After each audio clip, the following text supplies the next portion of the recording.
Hello' students, welcome to free online class Assam. আজি আমি আলোচনা কৰিম তোমালোকৰ চতুৰ্থ শ্ৰেণীৰ আছামিছৰ স্পন্দন ইয়াৰ প্ৰথম অধ্যায় গছে যদি খোজকাঢ়ে এই কবিতাটোৰ সকলো প্ৰশ্ন উত্তৰবোৰ প্ৰথমৰ পৰা শেষলৈকে দিয়া হৈছে। প্ৰশ্ন উত্তৰকেইটা অতি চুটিকৈ দিয়া হৈছে যাতে তোমালোকে সহজতে মুখস্থ কৰিব পাৰা। চ' ভিডিঅ'টো লাষ্টলৈকে চাবা আৰু চেনেলটো ছাবস্ক্ৰাইব কৰি ৰাখিবা। ঠিক আছে, চ' ব'লা কবিতাটোলৈ আগবাঢ়ো। কবিতাটো কি দিয়া আছে চোৱা। কবিতাটোৰ নাম কি হয়? গছে যদি খোজকাঢ়ে। ঠিক আছে, চ' ইয়াত কি হৈছে চোৱা, কবিতাটো এবাৰ পঢ়ি চাওঁ আহা। কি হয়? গছে যদি আমাৰ দৰে পাৰে কথা ক'ব, গছে যদি খোজকাঢ়ে কেনে মজা হ'ব। ফল আনি গছে যদি ঘৰে ঘৰে দিয়ে, আমাৰ পৰা মৰম চেনেহ পাতত বান্ধি নিয়ে। ঠাই এৰি গছ যদি আমাৰ লগত যায়, চাইকেল ৰিক্সা গাড়ীবোৰ কি হ'ব বিলাই। সৰু ডাঙৰ গছ মিলি শাৰী পাতি যাব, দুয়োকাষে লৰালৰিয়ে লাগি চাব। কেনে মজা হ'ব বাই, কেনে মজা হ'ব, গছবোৰ আমাৰ দেখোন লগৰীয়া হ'ব। ঠিক আছে, তোমালোকে কবিতাটো পঢ়িবা আৰু লগতে মুখস্থ কৰিবা। ঠিক আছে, তাৰপিছত চোৱা কবিতাটোত থকা কিছুমান কুৱেশ্যন এনচাৰ। প্ৰথমতে 1 নম্বৰ কুৱেশ্যন চোৱা। তলত দিয়া উক্তিবোৰ শুদ্ধ নে অশুদ্ধ কোৱা। শুদ্ধ উক্তিবোৰৰ কাষৰ বাকচটোত ৰাইট চিন দি আৰু অশুদ্ধ উক্তিবোৰৰ কাষত পূৰণ চিন দিয়া। ইয়াত চোৱা প্ৰথম এনচাৰ কি হ'ব চোৱা। প্ৰথম কুৱেশ্যন কি দিয়া হৈ আছে? আমাক ফল মূল আনি ঘৰে ঘৰে দিব পাৰিব। এইটো হয়নে? যদি তোমালোকে কবিতাটো পঢ়িছে এইকেইটা অতি সহজতে কৰিব পাৰিবা। কবিতাৰ পৰাই দিয়া হৈছে প্ৰত্যেকটো শাৰী। তোমালোকে এবাৰ কবিতাটো পঢ়িলে এইকেইটা কৰিব পাৰিবা। ঠিক আছে, চোৱা প্ৰথমটো কি হয়? আমাক ফল মূল আনি ঘৰে ঘৰে দিব পাৰিব। এইটো কি হয়? শুদ্ধ হ'ব। ঠিক আছে, কিয়নো কবিতাটোত কৈছিলে হয়নে, যদি গছে আমাৰ নিচিনাকৈ খোজকাঢ়িব পাৰে তেনেহ'লে গছে নিজৰ ফল মূলবোৰ আমাৰ ঘৰলৈ সকলোৰে ঘৰে ঘৰে গৈ দি থৈ আহিব পাৰিব। সেইটো হয়নে? যদি কি হ'ব? ৰাইট হ'ব। তাৰপিছত চোৱা নেক্সট, শাৰী পাতি ৰাস্তাত ঘূৰি ফুৰিব পাৰিব। এইটো কাৰেক্ট হ'ব। তাৰপিছত চোৱা, আমাৰ লগৰীয়া হ'ব নোৱাৰিব।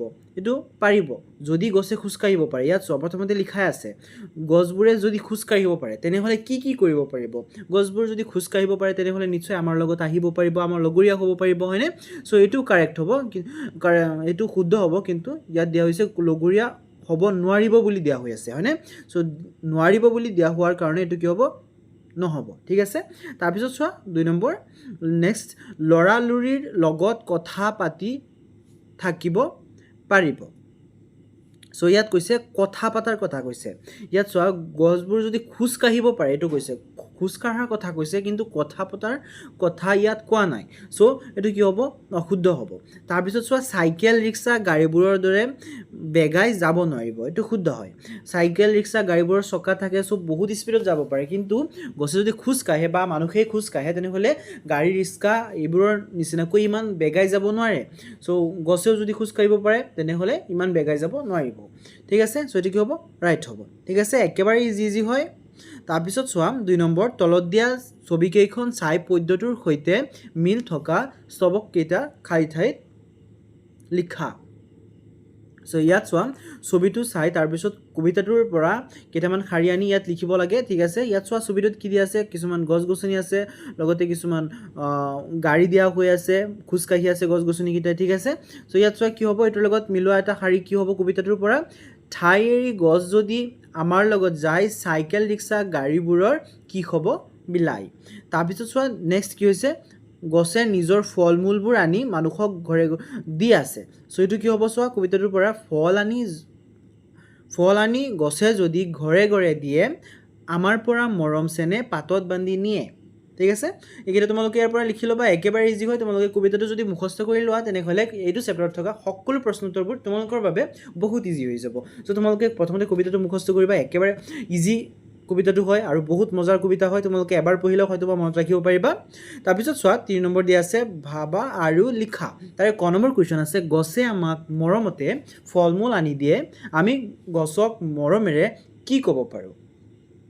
চ' গছে যদি আমাক মৰমতে ফল মূল আনি দিয়ে তেনেহ'লে আমি গছক মৰমেৰে কি ক'ব পাৰোঁ। সেইটো লিখিছে। এনচাৰ হ'ব কি চোৱা, আমি গছক মৰমেৰে নিয়মিত পানী আৰু সাৰ দিব পাৰোঁ আৰু কোনোৱে যাতে গছৰ অনিষ্ট কৰিব নোৱাৰে তাৰ প্ৰতি লক্ষ্য ৰাখিব পাৰোঁ। হয়নে?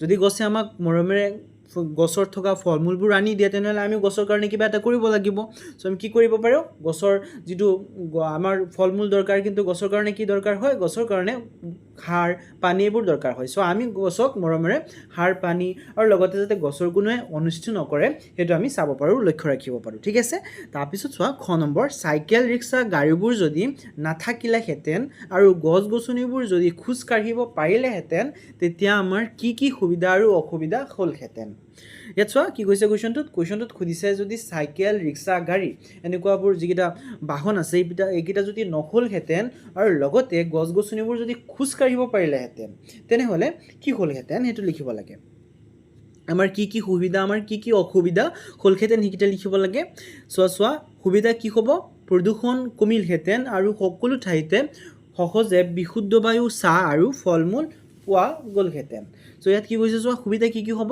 যিহেতু গাড়ী নাই গাড়ীয়ে বহুত প্ৰদূষণৰ সৃষ্টি কৰে বিভিন্ন ধৰণৰ অজন গেছ নাইট্ৰজেন গেছ এইবিলাক গেছ বায়ু প্ৰদূষিত কৰে হয়নে চ' যদি গাড়ী নাথাকে তেনেহ'লে বায়ু প্ৰদূষণ নহ'ব ঠিক আছে বায়ু প্ৰদূষণ নহ'ব আৰু লগতে যদি গছ গছনিয়ে খোজ কাঢ়িব পাৰে তেনেহ'লে গছ গছনিৰ আমাৰ সকলো ঠাইতে আমি গছ গছনি পাই যাম খোজকাঢ়ি গছ গছনি আমাৰ ওচৰলৈ আহিব পাৰিব গছ গছনিৰ পৰা আমি ফল মূল লৈ খাব পাৰিম হয়নে চ' সেইটো আমাৰ কাৰণে বহুত সুবিধা হ'ব আমি যিকোনো ঠাইতে গছ গছনিৰ ছাঁ পাম গছ গছনিৰ পৰা ফল মূল পাম তাৰপিছত চোৱা অসুবিধা কি হ'ব যাতায়াতত বহুত বেছি সময় লাগিলহেঁতেন আৰু ৰাস্তাত গছৰ বীৰ বা যান জঁটৰ সৃষ্টি হ'লহেঁতেন আৰু অসুবিধা কি হ'ব যাতায়াতত বহুত প্ৰব্লেম হৈ যাব যিহেতু গাড়ী নাই গাড়ীৰ সহায়ত আমাৰ কি হয় আমি বহুত এটা দূৰত্ব আমি কম সময়তে যাব পাৰোঁ গাড়ী বহুত স্পীডত যাব পাৰে কিন্তু যদি গাড়ী নাথাকিলেহেঁতেন গছ গছনি খোজ কাঢ়িব পাৰিলেহেঁতেন তেনেহ'লে আমি ৰাস্তাতে গছ গছনি দেখিব পাৰিলোঁ হয় গছ গছনিৰ কাৰণে আমি আগবাঢ়ি যাব হয়তো বা নোৱাৰিলোহেঁতেন ঠিক আছে চ' আমাৰ যাতায়াতত বহুত প্ৰব্লেম আহিলেহেঁতেন তাৰপিছত চোৱা নেক্সট কুৱেশ্যন কি গছক তোমালোকে লগৰীয়া কৰিবা আৰু কিয় কৰিবা এনচাৰ হ'ব চোৱা আমি আম কঁঠাল জামু আদিৰ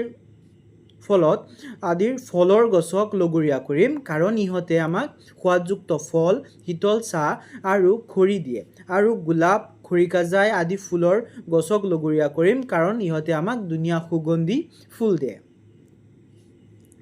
তাৰপিছত চোৱা 4 নম্বৰ তলত দিয়া শব্দবোৰেৰে একোটা বাক্য লিখা চ' ইয়াত চোৱা কেইটামান শব্দ দিয়া আছে মজা মৰম চেনেহ বান্ধি লাগি ইয়াৰ পৰা যিকেইটা শব্দ দিয়া আছে এইকেইটা ব্যৱহাৰ কৰি কিছুমান বাক্য সাজিব লাগে একেবাৰে ইজি হয় তোমালোকে এইবিলাক শব্দ প্ৰায় দিন ইউজ কৰিয়ে থাকা প্ৰত্যেক দিন ইউজ কৰিয়ে থাকা তোমালোকে এইকেইটা যদি তোমালোকে নিজে চেষ্টা কৰা তেনেহ'লে তোমালোকে নিজে পাৰিবা তথাপিও মই কৰি দিছোঁ তোমালোকে ইয়াৰ পৰা চাই লিখি ল'বা চোৱা মজা কি হ'ব আমটো খাবলৈ কি যে মজা ঠিক আছে বা আমটো খাবলৈ বহুত মজা এনেকৈ তোমালোকে লিখিব পাৰা তাৰপিছত মৰম চেনেহ আমি সকলোকে মৰম চেনেহ কৰিব লাগে তাৰপিছত বান্ধি এইটো হ'ব মই দৰ্জাখন ভালকৈ বান্ধি থলোঁ তাৰপিছত লাগি এইটো হ'ব ৰংঘৰৰ সৌন্দৰ্য দেখি মই লাগি চাই থাকিলোঁ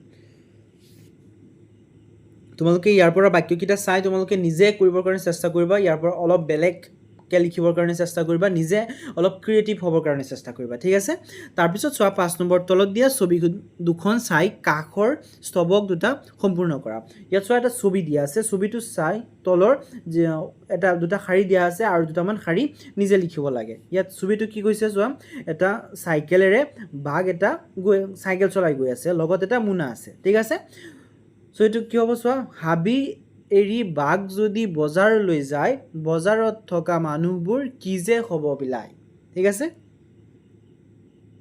তাৰপিছত চোৱা ইয়াত বান্দৰ দিয়া হৈ আছে বান্দৰে কিবা কিবি ৰান্ধি আছে হয়নে চ' ইয়াত চোৱা কি কৈছে বান্দৰবোৰে ভাত ৰান্ধি উদৰ পুৰাই খালে ৰং মনে সিহঁতে গছৰ ডাল পালে ইয়াৰ পৰা তোমালোকে এইকেইটা লিখি ল'বা অতি সুন্দৰ কবিতা শাৰী হয় তাৰপিছত চোৱা 6 নম্বৰ তলত দিয়া ধাৰণা চিত্ৰসমূহ সম্পূৰ্ণ কৰা চ' ইয়াত চোৱা এইকেইটা সম্পূৰ্ণ কৰিব দিছে কিছুমান কথা লিখা আছে প্ৰথমতে চোৱা গছৰ পৰা আমি কি পাওঁ গছৰ পৰা আমি কি পাওঁ সেইটো লিখিব লাগে দুটামান লিখা আছে প্ৰথমতে আমি কাগজ পাওঁ হয়নে গছৰ পৰা আমি কাগজ পাওঁ যেনেকৈ বাঁহ গছৰ পৰা কাগজ বনোৱা হয় হয়নে তাৰপিছত বন ঔষধ পাওঁ আমি বিভিন্ন ধৰণৰ ঔষধ গছৰ পৰা আমি পাওঁ বন ঔষধ হয়নে আৰু কি পাওঁ কেইটামান কথা ইয়াত লিখিব লাগে ইয়াত চোৱা কেইটামান লিখিব লাগে চোৱা প্ৰথমতে কি হয় আমি গছৰ পৰা ফুল পাওঁ গছৰ পৰা অক্সিজেন পাওঁ তাৰ লগতে গছৰ পৰা আমি ফল মূল পাওঁ তাৰপিছত গছৰ পৰা আমি চাহ পাওঁ তাৰ লগতে গছৰ পৰা আমি খৰি পাওঁ লগতে গছৰ পৰা আমি কাঠ পাওঁ হয়নে আৰু যদি তোমালোকে দুটামান বেছি জানা তোমালোকে সেইকেইটাও লিখিবা ঠিক আছে তাৰপিছত চোৱা খ নম্বৰ, গছে আমাক কিদৰে সহায় কৰে সেই সম্পৰ্কে ওপৰৰ ধাৰণা চিত্ৰখনৰ সহায়ত এটা দফা লিখা। গছে আমাৰ কেনেকৈ সহায় কৰে তাৰ বিষয়ে আমি লিখিব লাগে। ঠিক আছে, আমি এইটোৰ সহায় ল'ব পাৰোঁ, যেনেকৈ গছে আমাক কি দিয়ে তাৰ ওপৰত এটা টোকা লিখিব পাৰোঁ, হয়নে? চ' তোমালোকে এনেকৈ লিখিব লাগে। চোৱা এনচাৰটো হ'ব, গছে আমাক অক্সিজেন দি জীয়াই থকাত সহায় কৰে। ইয়াৰ উপৰিও গছৰ পৰা আমি খাবলৈ সোৱাদযুক্ত ফল মূল, সুগন্ধি ফুল আৰু জিৰণি ল'বলৈ শীতল চাহ পাওঁ। ঘৰ সাজিবলৈ কাঠ আৰু পঢ়িবলৈ দৰকাৰী কাগজ আমি গছৰ পৰাই পাওঁ। বহুতো গছৰ পৰা মূল্যৱান বনৌষধি তৈয়াৰ কৰা হয়। ঠিক আছে, তাৰপিছত চোৱা পঢ়া এইকেইটা পঢ়িব লাগে। পঢ়ি লৈ তাৰপিছত কিছুমান খালী ঠাই দিয়া আছে, চোৱা খালী ঠাইকেইটা কৰিব লাগে। ঠিক আছে, ইয়াত চোৱা এটা আখৰীয়া 3টা শব্দ, এটা শব্দ লিখিব লাগে য'ত নেকি 3টা আখৰ আছে, 3টা শব্দ আছে। চোৱা সি, মা, গা এনেকুৱা। ঠিক আছে, তোমালোকে এইকেইটা যিকেইটা দিয়া হৈ আছে 3টা আখৰীয়া 3টা শব্দ, এটা আখৰীয়া এইটো শব্দ এটা হয়নে? তাৰপিছত 3টা আখৰীয়া শব্দ লিখিবৰ কাৰণে ইয়াত চোৱা 3টা আখৰ আছে, গ, ৰ, ম, হয়নে? ইয়াত 3টা আছে, এনেকৈ 3টা আখৰীয়া, তাৰপিছত 2টা আখৰীয়া, তাৰপিছত আকৌ 2টা আখৰীয়া, যুক্তাক্ষৰযুক্ত। চ' এইকেইটা তোমালোকে ইয়াৰ পৰা লিখি ল'বা। একেবাৰে ইজি হয়, তোমালোকে যদি নিজে চেষ্টা কৰা তোমালোকে এইকেইটা নিজে কৰিব পাৰিবা। এইকেইটা কৰি দিয়া বস্তু নহয়, তোমালোক নিজে ইণ্টেলিজেণ্ট হোৱা, তোমালোকে নিজে কৰিব পাৰিবা, হয়নে? চ' চোৱা তাৰপিছত নেক্সট কি দিয়া আছে চোৱা, তাৰপিছত ইয়াত চোৱা যুক্তাক্ষৰ দিয়া হৈ আছে, এই যুক্তাক্ষৰকেইটা ব্যৱহাৰ কৰি শব্দ লিখিব লাগে। এইকেইটাও লিখি দিছোঁ, চোৱা তোমালোকে এইকেইটাও ইয়াৰ পৰা চাই লিখি ল'বা। তাৰপিছত চোৱা 9 নম্বৰ, তলত দিয়া আখৰবোৰৰ শব্দলৈ আৰু শব্দবোৰ আখৰলৈ পৰিৱৰ্তন কৰা। ইয়াত চোৱা কি দিয়া আছে, গ যোগ, আ যোগ, ৰ যোগ, দীৰ্ঘ ই, এইকেইটা ব্যৱহাৰ কৰি কি হ'ব, গাড়ী। তাৰপিছত এইটো কি হ'ব, চোৱা ৰিক্সা।